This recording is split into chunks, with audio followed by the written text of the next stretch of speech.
Sarah, sit at the far end. The words landed hard, but I didn't argue.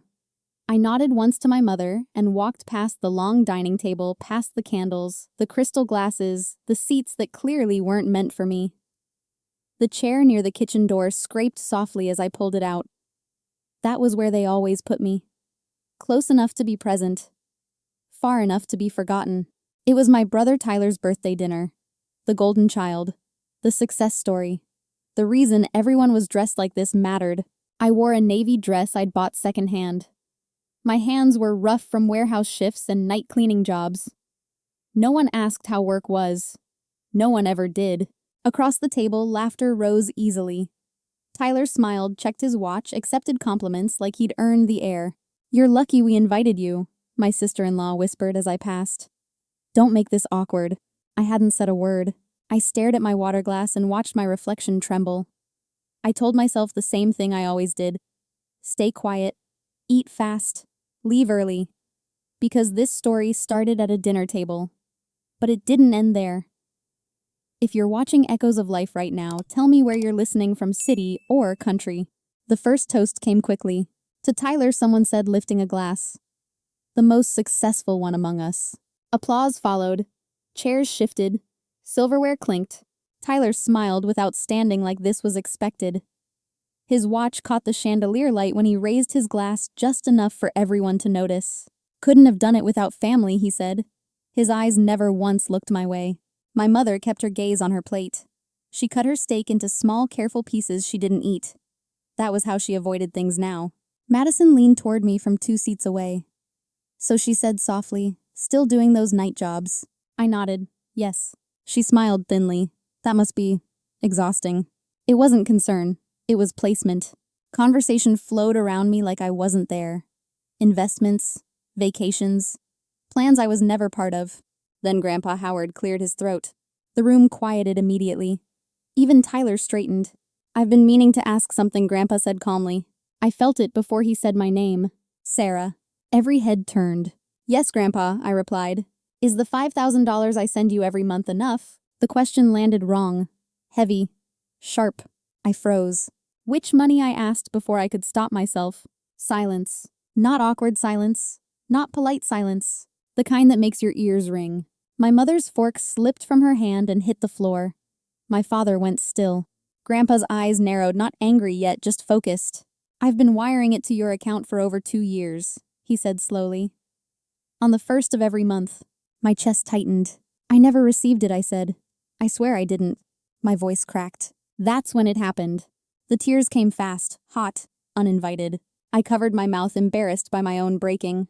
I hadn't planned to cry, but something in me finally gave way. No one moved. Not my father, not my mother, not Tyler.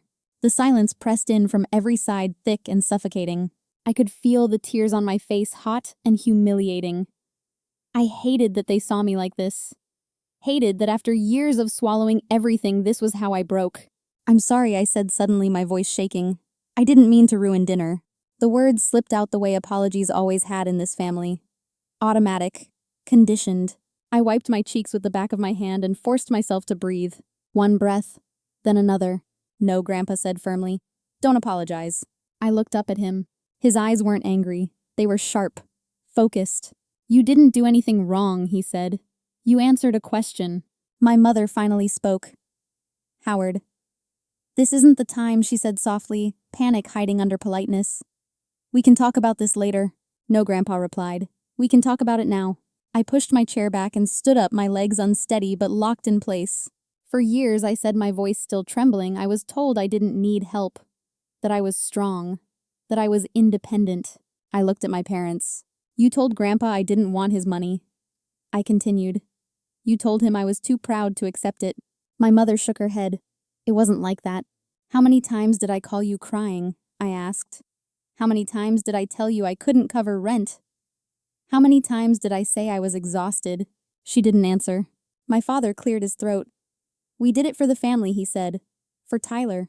"For Tyler," I repeated quietly. The words landed differently this time. "I worked double shifts," I said. "I cleaned offices at night. I ate ramen for weeks." My voice steadied as something inside me shifted. And all that time I continued. $5,000 a month was leaving Grandpa's account in my name. and never reaching me. I wasn't crying anymore. I was standing. I turned to Grandpa. I'm not upset about the money, I said.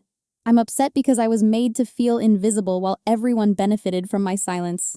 If you're watching Echoes of Life right now and you've ever been treated like the extra in your own family, tell me this in the comments. What would you do if the truth finally came out at the table? Because in that moment, I realized I had spent years staying quiet to survive. And I was done doing that. Grandpa didn't sit back down. He rested both hands on his cane and looked slowly around the table, one face at a time. I've been sending money, he said calmly, because I believed Sarah was struggling. No one interrupted him now. I was told she didn't want it. Grandpa continued, that she was proud, that she wanted to make it on her own. He turned to my parents. You told me that, he said, over and over.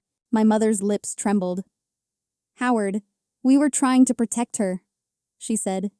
She didn't want to feel dependent. That's a lie, Grandpa replied flatly. The word cut sharper than shouting ever could. He turned to my father. Where did the money go? My father swallowed hard. It went into the family account, he said. We used it for expenses, for Tyler, Grandpa said. My father didn't deny it. For his business, my mother added quickly. We thought once it took off, we'd pay it back. I laughed. It slipped out before I could stop it. A short, broken sound that surprised even me. You watched me struggle, I said. You watched me work myself sick. And you told yourselves it was temporary. Tyler finally stood up. Grandpa?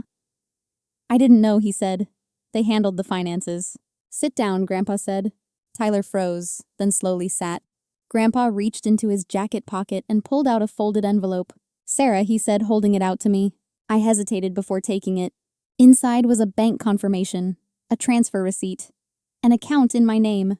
I've just wired you $120,000, he said. That's every dollar that was taken. And more. Gasps rippled through the room. My mother stood abruptly. You can't do this, she said. That money affects all of us. Grandpa's eyes hardened. I can, he said. And I am. He turned to my parents.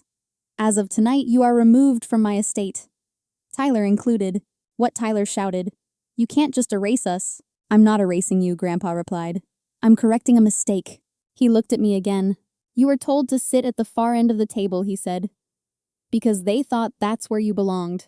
He paused. You don't need to take anyone's seat, he added. You don't need permission. The room felt smaller, heavier. I folded the envelope carefully and slid it into my bag. I'm not staying, I said quietly. No one stopped me. As I walked toward the door, I realized the truth had already done its damage. The silence I'd lived in for years was finally louder than their excuses. I didn't go home that night. I drove until the streets blurred, until the house lights turned into lines, until my hands stopped shaking on the steering wheel. I pulled into a diner just off the highway. Fluorescent lights, vinyl booths, the kind of place no one from my family would ever step into. I sat there staring at a cup of coffee. I didn't order the envelope heavy in my bag like it was breathing. Not money, truth. My phone started buzzing. I didn't answer the first call. Then another. Then a text. Mom, Sarah, please come back. We need to talk. Need. Not want, not sorry. I exhaled slowly. 10 minutes later, another message. Dad. You embarrassed the family tonight. There it was. Not we hurt you, not we failed you. Just embarrassed. I finally answered when Grandpa called. Are you safe, he asked. Yes, I said. My voice cracked anyway. There was a pause on the line. I should have checked sooner, he said quietly. I believed them because it was easier than believing I'd been lied to. I swallowed. You didn't steal from me, I said. They did. He sighed. I won't let it happen again. The next morning, everything exploded. Tyler's wife posted a vague quote online about entitlement. My cousin texted asking if I'd lost my mind. An aunt I hadn't spoken to in years suddenly wanted to understand my side. But the loudest sound was silence. My parents stopped calling. Not because they were done, because they were scared. By noon, Grandpa's lawyer left me a voicemail. Your grandfather has finalized revisions to the estate. You are listed as primary beneficiary. There will be backlash. He wasn't wrong. That evening, Tyler showed up at my apartment. He looked smaller without the birthday smile, without the watch. You didn't have to do this, he said. I didn't invite him in. You didn't have to take the money, I replied. He clenched his jaw. We're family. I met his eyes. No, I said, you were an audience. He scoffed. You think you won?